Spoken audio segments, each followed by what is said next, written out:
હું મારા માતા પિતાની સૌથી મોટી દીકરી છું. મારા માતા ગુણહિત હતી, જ્યારે મારા પિતા કાપડની દુકાન ચલાવતા હતા.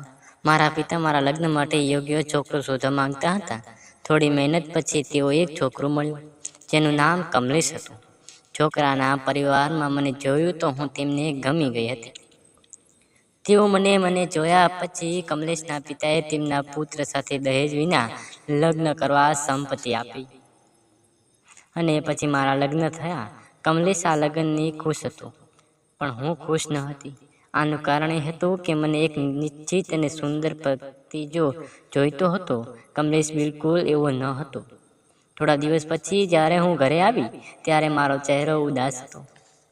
જ્યારે મમ્મીએ કારણ પૂછ્યું ત્યારે મેં નિરાશમાં કહ્યું, માં, તમે લોકોએ ફક્ત જોયું કે તે દહેજ માંગતો નથી, પણ તમે એ જોયું નહીં કે છોકરો કેવો દેખાય છે. માતાએ કહ્યું કે બધું જ છે, તેમની પાસે તને શું ખોટ છે? અને જ્યારે માતાએ મને પોતાની લાચારી વિશે કહ્યું ત્યારે હું શાંત થઈ ગઈ. મારી માતાના પ્રકારના જવાબથી પછી મેં પરિસ્થિતિ સાથે સમાધાન કર્યું. હું મારા પતિ સાથે મારા સાસરીમાં રહેવા લાગી. મારા સાસરીઓ ઘરે વાતાવરણ બહુ સારું ન હતું. દરેક નાની નાની વાત પર નિમંત્રણો હતા. મારા પતિની આવક પણ વધારે ન હતી, જેના કારણે મારી ઈચ્છાઓ મારા હૃદયમાં દફનાવી દેવી પડતી હતી. સમય જતાં જ હું એક બાળકની માતા બની. જેમ જેમ પરિવાર મોટો થયો ગયો તેમ ખર્ચ પણ વધુ ગયો. જ્યારે મને લાગ્યું કે કમલેશની આવક ઘરના ખર્ચામાં ચલાવવા માટે પૂરતી જ નથી, ત્યારે મારા પતિએ શહેરમાં જઈને નોકરી અથવા કોઈ કામ કરવાની સલાહ આપી. એ પણ મારી વાત સાથે સંમત થયા. કમલેશના વિકાસ નામનો એક મિત્ર હતો, જે શહેરમાં એક ફેક્ટરીમાં કામ કરતો હતો. તેની નોકરી મેળવવાની વાત કરીએ તો વિકાસ તેને બાઇક રિપેરિંગ કામ શરૂ કરવાની સલાહ આપી અને તેનાથી તેને સારી આવક થશે. કમલેશને તેના મિત્રની સલાહ ગમી. તેણે બાઇક રિપેરિંગની દુકાન ખોલી અને ભાડાના રૂમમાં રહેવા લાગ્યો. તેના બાઇક રિપેરિંગ વ્યવસાય સારો ચાલવા લાગ્યો હતો. જ્યારે તેના પૈસા કમાવાનું શરૂ કર્યું ત્યારે તે મને શહેરમાં લઈ આવ્યો. શહેરમાં આવ્યા પછી હું ખુશ હતી.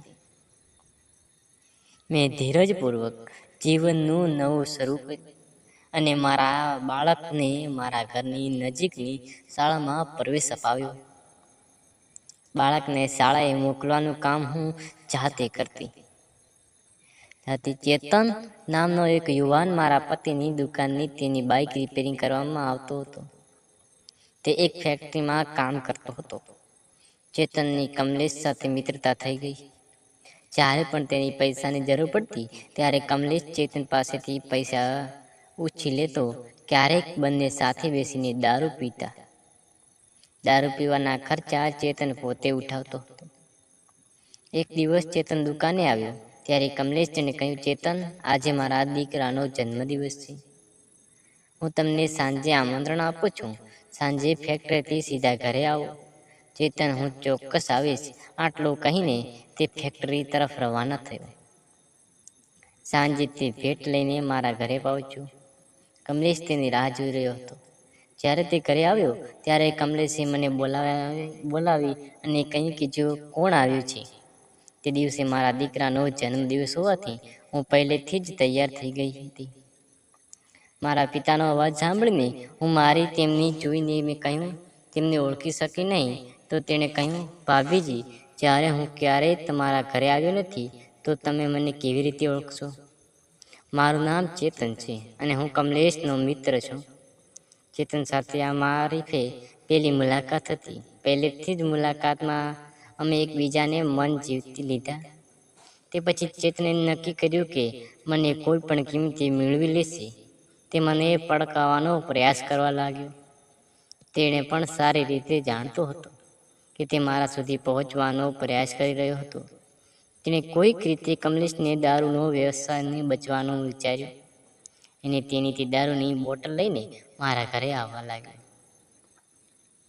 તે બંને ઘરે બેસીને દારૂ પીતા અને પછી ભોજન કરતા. આ દરમિયાન ચેતનની નજર હંમેશા મારા પર રહેતી. દારૂના નશામાંથી ક્યારેય મજાકમાં મને ચીડાવતો હોય. મને તેના ઈરાદા પણ સમજવા લાગી ગયા. પણ મને મદદની જરૂર પડી. જ્યારે તે મને મદદ કરવા આવ્યો લાગ્યો, તેણે બાળક માટે વસ્તુ અને ખાવાનું વસ્તુઓ પણ લાવવાનું શરૂ કર્યું. ધીમે ધીમે તે પોતાની લાગણીઓની વિશેષ મીઠી વાતોથી મારા હૃદયમાં સ્થાન બનાવ્યું. હવે હું પણ હસવા લાગી અને તેની સાથે ખુશી ખુશીથી વાત કરવા લાગી. એક દિવસ મારા પતિ કોઈ કામ માટે બહાર ગયા હતા અને મારો દીકરો સ્કૂલમાં હતો. ઘરકામ પૂરું કર્યા પછી હું તેની શાળાથી પાછો લાવવાની તૈયારી કરી રહી હતી. એટલામાં ચેતન આવ્યો નહીં. એકલામાં તે પોતાની જાતને કાબૂમાં રાખી શક્યો નહીં અને તેણે મને પોતાના હાથમાં લઈ લીધો. હું થોડો પ્રયાસ કર્યો છોડાવવાનો, પણ તે પકડ મજબૂત હતી, તેથી હું છૂટી શકી નહીં. વાસમાં મને તેના હાથમાં એક અલગની આનંદ અનુભવાઈ રહી હતી. આજે કારણ હતું કે મારી સૂતેલી ઈચ્છાઓ જાગીને હું પણ તેની વળગી રહી.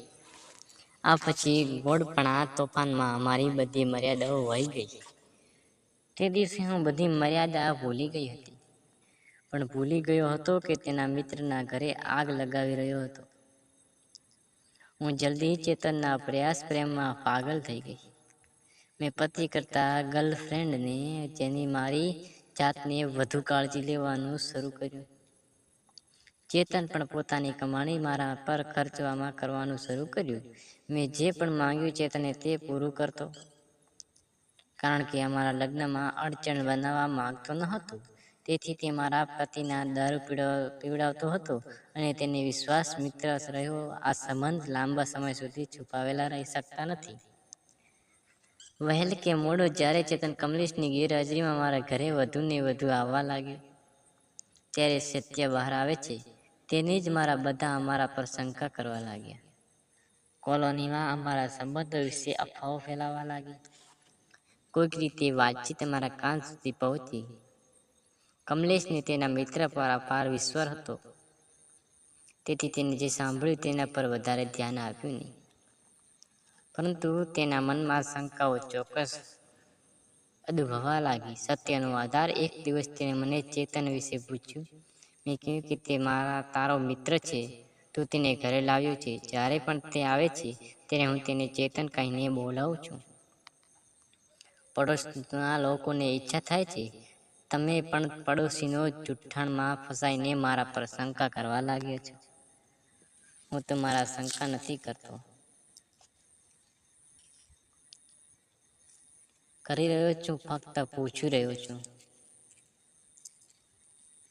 હું કમલેશ પ્રેમથી કહું છું. પછી મેં કહ્યું, જો તમે મારા કરતાં તમારા પડોશીને વધુ વિશ્વાસ કરે છે, જો તે તને આપણા ઘરે ન આવે એવું પૂછવાનો શું અર્થ છે? પણ તમે જરા વિચારો, જે આપણને મદદ કરે છે અને તમારી પાર્ટી પણ શું તમારા કમાણી, ઘરનું ભાડું, બાળકોની ફી અને ઘરના ખર્ચાઓ ચૂકવવા માટે પૂરતી હશે? મારી વાત માનીને તે શાંત થયો. એક દિવસ તે દુકાને ગયો અને કામ કર્યું, પણ 2 કલાક પછી તેને લાગ્યું કે તેનું શરીર દુખે છે અને તેને તાવ આવ્યો છે. તે દુકાન બંધ કરીને ઘરે પહોંચ્યો. રૂમ અંદર બંધ હતી, જેથી જ્યારે તેને રૂમની અંદર મારા હસવાનો અવાજ સાંભળ્યો, ત્યારે તે સાંકળ ખોલવા માટે પોતાના હાથ લંબાવ્યો. તે અટકી ગયો અને દરવાજાની કડીમાંથી જોયું અને સંબંધ થઈ ગયું. કમલેશનું લોહી ઉપડી પડ્યું, પણ તે સમયે તે કંઈ બોલ્યું નહીં. થોડી વાર માને રહ્યો, પછી તે દરવાજો ખખડાવ્યો. દરવાજો ખુલતાની સાથે જ ચેતનને જોઈને શરમાવા લાગ્યો અને બંનેને કમલેશની માફી માંગી. ભવિષ્યમાં અને ક્યારેય આવી ભૂલ નહીં કરી, કારણ કે અમને માફ કરવા સિવાય કોઈ વિકલ્પ ન હતો. ત્યારે મને ઘરે પાછો જવાનું ખબર પડી, ત્યારે મેં મારા દીકરાને શિક્ષણનો મુદ્દો ઉઠાવ્યો, પણ તે કોઈ કારણ આપવા તૈયાર ન હતો. તેણે મને અને મારા દીકરાને સાથે લઈને તેના ઘરે આવ્યો, કારણ કે તેને ખેતીની મજૂરી કરીને પોતાના પુત્રનો ઉછેર શરૂ કર્યો. તેમને પોતાના દીકરાને શહેરની પ્રાથમિક શાળામાં પ્રવેશ અપાવ્યો. થોડા દિવસ સુધી મને ચેતનની ખૂબ જ યાદ આવતી હતી, પણ ધીમે ધીમે મને એવું લાગવા લાગ્યું કે કદાચ યોગ કામ કરી રહ્યો હતો, કારણ કે ચેતન સાથેના મારા સંબંધનું કોઈ ભવિષ્ય ન હતું. હવે મેં પણ કમલેશની સાથે રહીને નવું જીવન શરૂ કરવાનું નક્કી કર્યું. તો મિત્રો, તમને અમારા ચેનલ પર નવા છો તો અમારી ચેનલને સબસ્ક્રાઈબ કરો. ધન્યવાદ. આભાર.